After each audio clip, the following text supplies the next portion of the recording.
Number 5 उच्च शिक्षा और शिक्षागत योग्यता मध्य प्रभेद दर्शाओ। उच्च शिक्षा और शिक्षागत योग्यता भितर मुख्य प्रभेद हूँ शिक्षागत योग्यतार वृत्तिगत प्रशिक्षण दि जाए न था किंतु उच्च शिक्षा क्षेत्र में छात्र छात्री मैंने वृत्तिगत शिक्षा ग्रहण करते अन्य अर्थ में देखा गले दुईटी जाक शब्दर अर्थ प्रायतः सामान मोटामोटी भाव में उच्च शिक्षा शिक्षागत योग्यतार अंतर्भुक्त।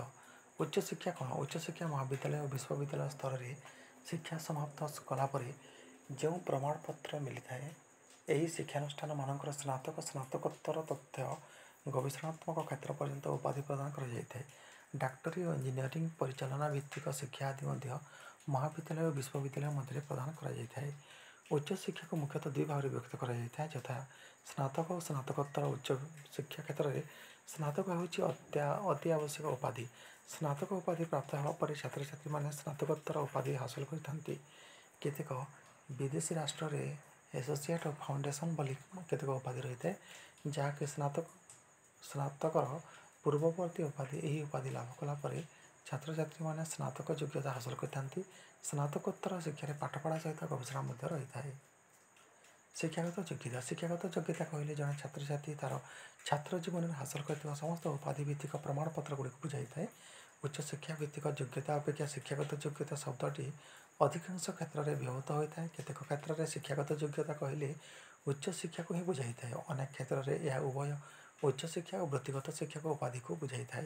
वृत्तिगत योग्यता हूँ वैषयिक योग्यता जो कि प्रायोगिक तालीम दी जाए। वृत्तिगत योग्यता संपन्न छात्र छात्री मैंने शिक्षागत योग्यता सहित क्षेत्र भित्तिक प्रायोगिक दक्षता हासिल करते जहाँकि से उपयुक्त जीविका प्रदान करता है। डाक्टरी इंजीनियरिंग आईन आदि उपाधि गुड़िक उभय उच्च शिक्षा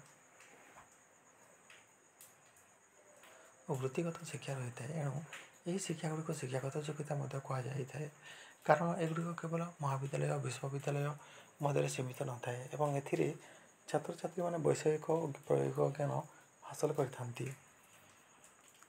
उच्च शिक्षा और शिक्षागत योग्यता प्रायतः समान अर्थ में व्यवहृत होता है।